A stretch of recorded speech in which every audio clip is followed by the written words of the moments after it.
The content of this podcast is for informational purposes only and is not intended to be legal or therapeutic advice. This week I was driving through Golden, Colorado, and it was just a beautiful day, and I saw something out of the corner of my eye, and I take a closer look, and there are hundreds of the blue and silver pinwheels. Now, these blue and silver pinwheels, you may have seen them, but may not be aware what they're a symbol for, and it's Child Abuse Awareness. And this is April, which is Child Abuse Awareness Month. And I had been a volunteer on a child abuse prevention council for 8 years, so I'm very familiar with some of the abuses and the work that's done. And I did a lot of outreach work on education around the issue. But one thing that's not in the printed materials and doesn't come up very often is parental alienation as a form of child abuse. And it is. Sadly, when one parent encourages the children to reject the other parent, this is abuse because you're basically getting the child to reject a part of themselves. It's one of the most insidious forms of child abuse. I like the quote from Dr. Richard Warsak's book, and he's the author of Divorce Poison. In our effort to protect children from physical and sexual abuse, we cannot ignore the hidden suffering of children who are manipulated to take sides on their parents' disputes.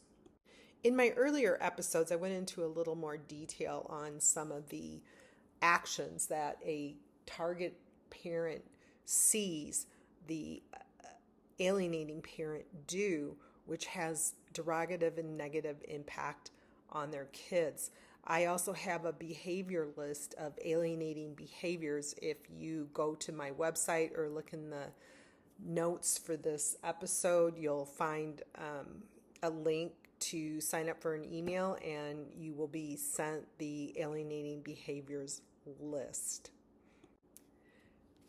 I read this week a story of Amanda Sillars, and she started a nonprofit, and there's a website, Eenie, Meenie, Miney, where she goes into details, and she has a blog about her own experience with parental alienation. When she was a child, she said she was basically abducted and taken to the United States from Australia and never saw her mom again. And unfortunately, this had devastating consequences for her mother, who later took her own life. And I'm sure many of you can imagine the worst thing you could possibly experience is losing your own child. But losing them and knowing that they're there and you can't reach them is unbelievably devastating. And that is Amanda's story. So look up Amanda Sillars, Sillars. I'll put the notes for her nonprofit, eeniemeenimimo.org.au, in the description of this recording. I watched a Netflix movie this week, which I rarely do, but being a lawyer, I was very interested. And it's called On the Basis of Sex, about Ruth Bader Ginsburg's first appearance in court. And in this movie, you see a teenage Jane, her daughter, and her butting heads. And the father steps in and tells her why the mom's doing what she's doing and just consoles her and supports the mother and supports the daughter and mother relationship. And I couldn't help watching this thinking that's the way it's supposed to be, and how devastating it is when there's a divorce and there's alienation, and the father would have stepped in and said, oh, your mother's all wrong. She always gets it wrong. She's so selfish. She doesn't support you. She doesn't understand you. I don't know why you even spend any time with her. This is the kind of stuff that happens every day with alienating parents and in divorce situations, and it's absolutely devastating to kids. So it was good to see, yeah, every parent has conflicts with their children, especially when they're teenagers, but it doesn't have to be devastating. It doesn't have to be something where the child has to choose between their parents. So let me share, and I'll, of course, change the name, Lynn's story. She knew stuff was bad. And years before she actually left after an abusive situation, she was experiencing abuse. She was experiencing the spouse yelling at the top of his lungs at her and calling her names that started with a B and a C in front of her children. She stood outside her children's doors and listened to him yell at them, afraid to step in, afraid it would escalate it, and listened as he said, "If you don't stop crying, I'll give you something to cry about." So when Lynn finally had the courage to leave the situation, she was hopeful because of the abuse that her spouse would be ordered to do a 52-week batterers class and get some therapy and get the temper under control. And instead, she had a very different experience. I actually would call this legal abuse. Lynn went to court, and then she was ordered to do a custody evaluation. In her forms submitting to the custody evaluator, she described incidences, many, sharing very personal and scary details. And the evaluator brushed them under the table, refused to call collateral witnesses, and split the custody 50-50 without any therapy or treatment for the abusive spouse. Lynn was terrified and sick. She knew there was a problem. Her oldest son, who was 9, was kicking her, punching her, while the father stood by and laughed or almost encouraged this behavior. So she read and she learned and she did all she could, but it wasn't enough. The behaviors continued. The father would call when they were with the mother and ask, "How's Lynn behaving?" Not mother. And that is, of course, an alienating behavior, calling the other parent by their first name. It's a way of erasing the other parent, making them insignificant, showing a lack of respect toward them. It's a way of erasing her as a parent. Now, as a parent, I don't know where you are in the process. Maybe you're just starting out and you have time and you can be grateful that you've learned about this and you can get a good attorney to help you and a coach to understand. But if you've already gone through the process, your resources are wiped out, there's nothing more you can do, and it's raging and you don't have the resources to go after it, take time to learn what you're dealing with and do your best to counter.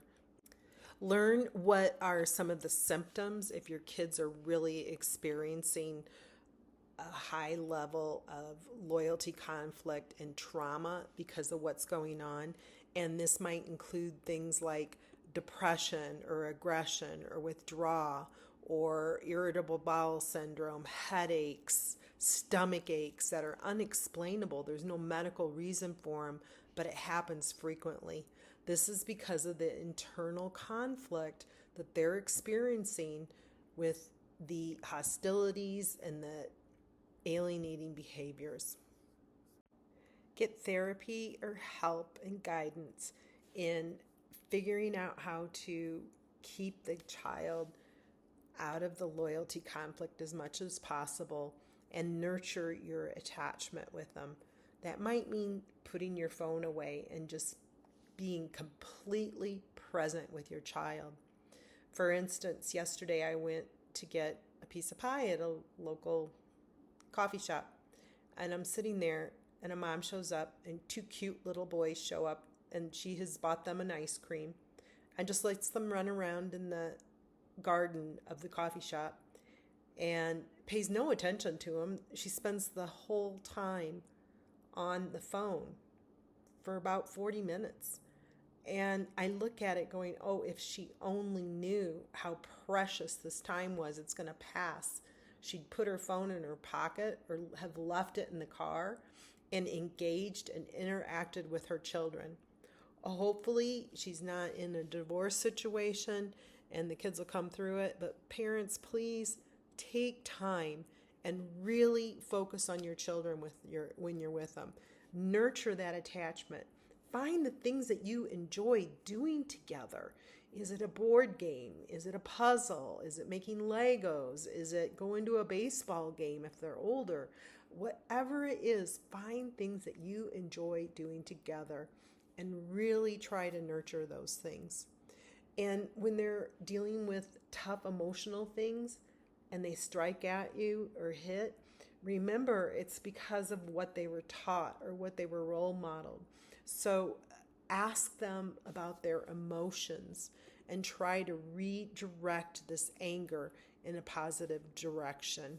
Encourage them to think about what they're doing, and maybe they can start making a connection about, oh, it's not really right what the other parent is teaching me to say or do toward my targeted parent. Of course, they don't think in terms of alienating parent and targeted parent. That's a term I'm using, but kids get it.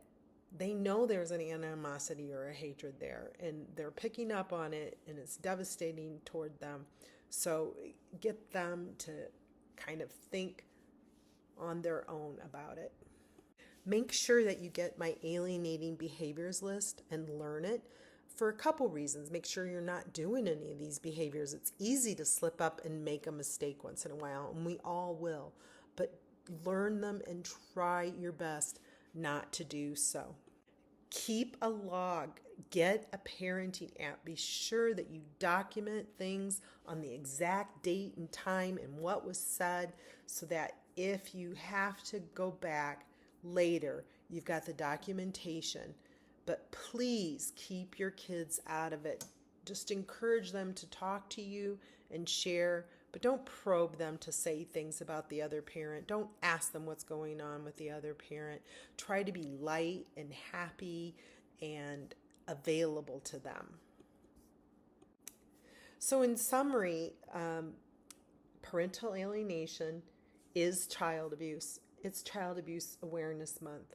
Speak out to friends or family, anybody that you see that you think might be experiencing this, and educate others on it. Let's put an end to this insidious form of child abuse. I invite you all to sign up for my newsletters so that you do receive the alienating behaviors list. If you are working with an attorney that you feel doesn't understand these concepts, I can consult with them. You just need to reach out to me and your attorney, and we can set up a conference call. If you're going through an evaluation, we can work together to prepare you so that you can be concise in expressing your concerns and what you think is needed to improve the situation. Visit our website, schoolofcustody.com. Please see the show notes for further details and resources. Thank you and have a great day.